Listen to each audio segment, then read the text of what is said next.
All of those images. Governor Roy Cooper met with National Guard members in Lenoir County just a short time ago. We carried that live on air within the last hour.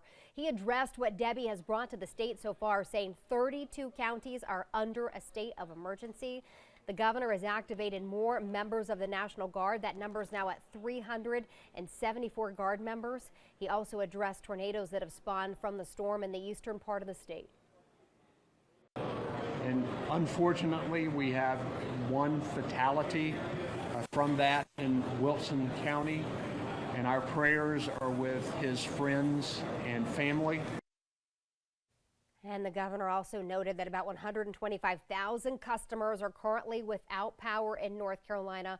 More swift water teams have been activated across the state. He's encouraging North Carolinians to be safe if they're headed out and heed the advice of local officials.